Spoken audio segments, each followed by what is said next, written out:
bagaimana semangat bekerja itu adalah untuk membahagiakan orang lain.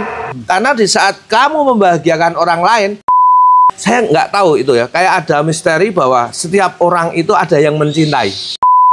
Orang lain tidak menanggapi itu ya, di batin kita, kamu tidak tahu aku siapa gitu. Kamu nanti akan nyesel. Halo teman-teman semua, assalamualaikum warahmatullahi wabarakatuh. Kembali lagi di Pak Dewan Channel. Pada kesempatan kali ini saya bersama Pak Dewan akan kembali berbicara, berdialog bersama, membahas tentang suatu permasalahan yang mungkin juga kita alami bersama, apalagi kita-kita yang masih Gen Z. Jadi mungkin ini Pak Dewan, dalam bergen Z-an itu kadang-kadang interaksi sosial itu menjadi sesuatu yang sulit, sesuatu yang rumit. Entah mungkin karena memang terbiasa dengan sehari-harinya cukup dengan HP atau apa, sehingga interaksi itu seakan-akan sulit, bahkan seakan-akan menakutkan gitu. Dari Pak Dewan bagaimana tanggapannya? Jadi memang untuk memulai menegur orang pertama itu, kalau kita tidak punya kepentingan, kadang-kadang kita tidak mau, karena kita takut dicuekin, mereka tidak menganggap, atau mereka sinis, atau mereka tidak menjawab. Tapi semua itu karena niat kita yang kurang besar, kemauan kita yang kurang besar untuk menambah saudara, menambah jaringan, atau cita-cita kita yang kurang kuat untuk membangun bisnis kita. Jadi sebenarnya kenapa kok mereka merasa kurang oke ketika interaksi sosial, itu sebenarnya berarti karena tujuan atau niat yang dihadirkan itu masih cukup kurang gitu Pak? Ya, mereka masih kurang di dalam hatinya bahwa aku harus bisa menaklukkan walaupun aku dicuekin, aku tidak ditanggapi. Mereka tidak mau untuk melakukan hal itu karena mereka tidak menganggap itu adalah sesuatu yang harus dilakukan. Mungkin alibinya Gen Z karena sekarang kan udah zamannya teknologi, sehingga harus tetap dengan langsung gitu, nggak cukup dengan WA atau apa gitu, karena kan mungkin takutnya kalau langsung nanti mengganggu atau apa gitu. Ya sebetulnya itu karena kemauan aja, kemauan mereka yang kurang kuat terhadap suatu masalah yang mereka hadapi, sehingga mereka lakukan dengan cara yang lain. Tapi sebetulnya di saat membangun komunikasi itu harus mau salah satu mengalah untuk menegur duluan. Padahal kalau kita sudah menegur, pasti mereka juga akan tersenyum. Memang ada beberapa orang yang ditegur malah atau dia tidak menanggapi. Tapi kan juga tidak apa-apa. Kalau memang dalam hati kita harus menambah teman, menambah pelanggan, menambah persaudaraan untuk mencapai cita-cita, ya harus kita lakukan walaupun hal itu tidak kita sukai. Memang kamu harus ingat, pekerjaan yang menghasilkan uang itu pekerjaan yang tidak kita sukai.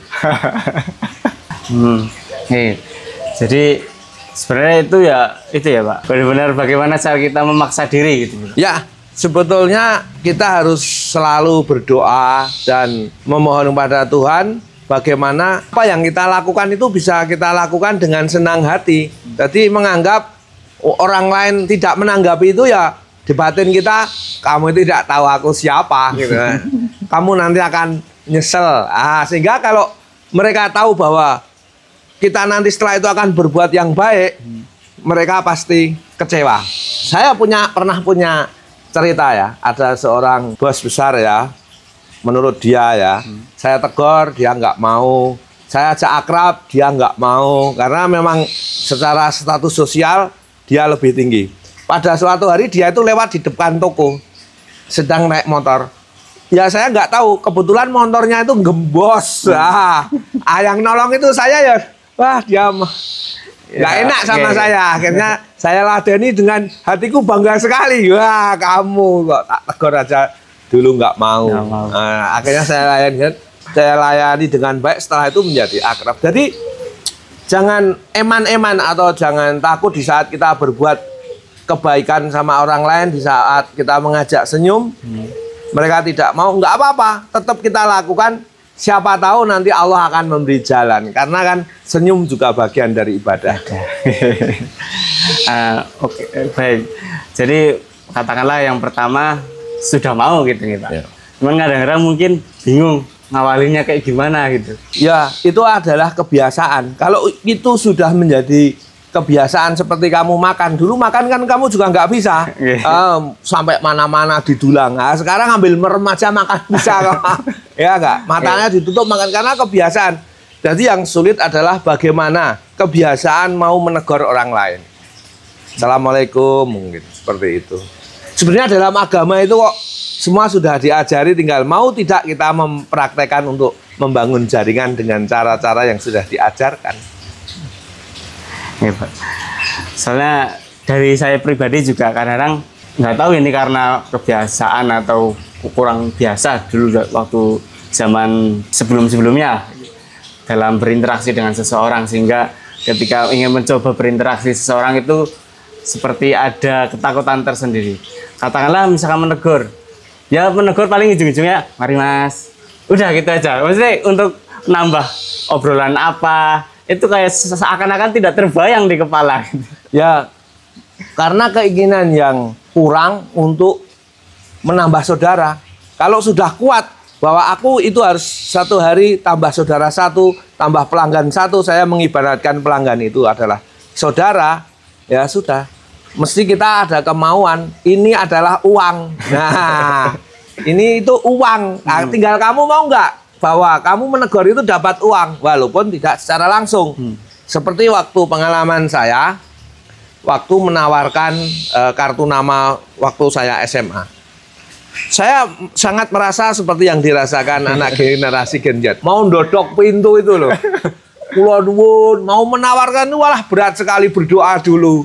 Padahal ya tidak dicokot, tidak digebuk, tidak diapa-apakan loh. Tapi mau dodok, kula nuwun. Mau mau nawarkan kartu nama Pak, kan juga nggak bisa, juga ada. Tapi kan juga nggak mungkin 100 semua bilang nggak bisa, pasti ada yang ya ada yang simpati. Dalam kehidupan ini semua orang pasti punya ada yang cocok. Saya nggak tahu itu ya, kayak ada misteri bahwa setiap orang itu ada yang mencintai. Entah siapa, bener masuk nggak? Bener nggak? Mesti setiap orang itu ada yang mencintai, ada yang dicocoki. Walaupun di mata kita itu orang yang nyebeli, tapi di mata orang lain itu bisa menyenangkan. Senyebel-nyebelinya orang pasti punya teman gitu. Betul. Senyebel-nyebelnya orang, semenyebel-nyebelnya anak Gen Z pasti punya teman akrab yang bisa tempat curhat, tempat ketawa, pasti punya. Nah, bagaimana kita itu bisa menemukan kecocokan itu? Di saat saya mau menawarkan kartu nama itu, saya mesti bagaimana gitu, mau dodoknya itu loh, menegur. Tetapi karena aku harus dapat pelanggan, aku harus dapat uang, saya dodok, tok. Kalau sudah selesai keliling ke jajan yang enak untuk balas dendam menyenangkan diri saya, habis disakiti oleh orang-orang. Maka hadiah untuk diri sendiri itu bisa jangka pendek, bisa jangka panjang. Yang jangka pendek itu ya jajan itu, yang jangka panjang nabung. Nah itu tinggal kamu mau nggak mengambil uang itu dengan cara menegur orang lain. Kalau jelas itu berpengaruh kepada kita. Generasi Gen Z yang saya cintai tidak mudah untuk menanamkan di hati kita bahwa aku ingin punya uang. Dengan segala resiko, dengan tetesan air mata, dengan hati yang perih, itu tidak mudah menjadi tujuan utama aku harus punya uang. Dengan semangat aku punya uang, di mana uang itu mau tidak mau ya harus melibatkan orang lain gitu. Ya, betul. Sehingga mungkin ketika misalnya kita punya motivasi yang sangat kuat untuk kita bisa mendapatkan uang sebanyak-banyaknya, mungkin di situ kita bisa katakanlah menyakiti diri sendiri. Ya. Supaya bagaimanapun yang penting aku bisa dapat orang, kenal, lama-kelamaan kan bisa juga jadi jaringan uang kita gitu. Loh, kita harus memanfaatkan untuk menyadarkan bahwa uang itu dibutuhkan. Umpama kita di jalan, coba kalau kita ngasih 1.000 aja, dia sudah makasih mas. Tapi coba kita nggak ngasih, wah zaman cucu bisa bukannya nggak enak, bisa dipeliri. Tapi kita nambah 5.000. Makasih Mas. Bagaimana kita merasakan manfaat sebuah uang? Coba kita ketemu orang, kita bisa belanja, kita senang. Kita bisa berbagi, kita senang. Bagaimana semangat bekerja itu adalah untuk membahagiakan orang lain. Karena di saat kamu membahagiakan orang lain, kamu pasti bahagia. Salah satunya membagi uang. Tapi kembali lagi ke tentang bagaimana berinteraksi sosial. Nah, soalnya tidak jarang saya lihat itu ketika saya ke kos-kosan teman saya gitu. Itu kadang-kadang antara satu kamar dengan kamar yang lain itu tidak saling kenal satu sama lain. Ya paling cuma tahu, cuma nggak kenal. Ya karena dalam dirimu tidak menganggap itu sebuah aset. Kamu nggak menganggap temanmu itu adalah uang. Coba kalau kamu anggap itu adalah uang, pasti kamu berusaha menegur. Dan sekarang bagaimana pinter-pinternya mereka itu akan simpati sama kamu dan akan mendukung apa yang kamu lakukan. Orang yang hebat didukung orang lain. Siap. Jadi ya kita betapapun kita nggak bisa sukses sendiri gitu Pak. Maksudnya dalam arti keberhasilan kita, kesuksesan kita itu juga sangat bergantung pada bagaimana orang lain dalam menyikapi kita gitu. Betul sekali. Kita itu nggak bisa sukses sendiri.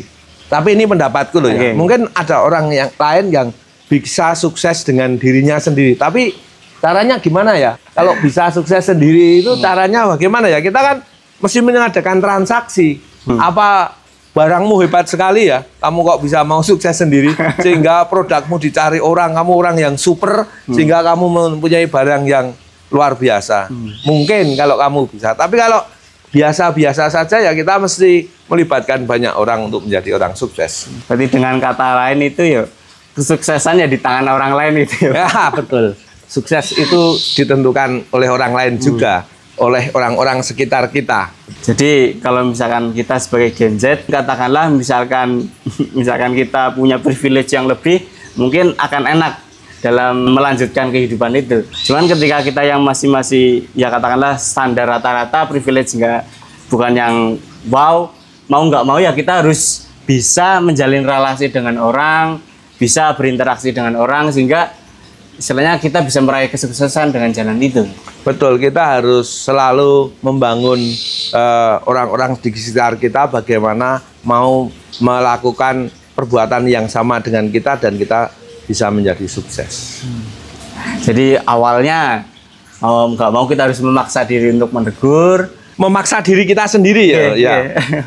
Memaksa diri kita sendiri untuk berani menegur duluan. Yang kedua untuk memulai ya istilahnya mungkin seapa adanya gitu dulu gitu. Betul. Kalau saya dulu saya paksa dengan dalam doa saya. Berarti ya Allah mudahkanlah aku untuk menegur orang lain. Hari ini aku ingin menegur. Kalau dulu waktu saya jadi sales ya. Ya Allah, aku ingin satu hari ini ingin ketemu 11 orang dan saya tegur dan saya tawari dagangan saya. Sehingga kalau saya ketemu tidak saya tawari, saya merasa bersalah. Masa sudah berdoa sama Tuhan kok tinggal negor aja nggak mau. Pertanyaanku, di saat kamu tidak mau melakukan, apakah kamu sudah berdoa sama Tuhan bahwa aku akan menegur orang lain? Berarti ya lagi-lagi mungkin kekuatan doa dalam hal ini juga akan sangat berperan sangat krusial gitu Pak. Sangat banget.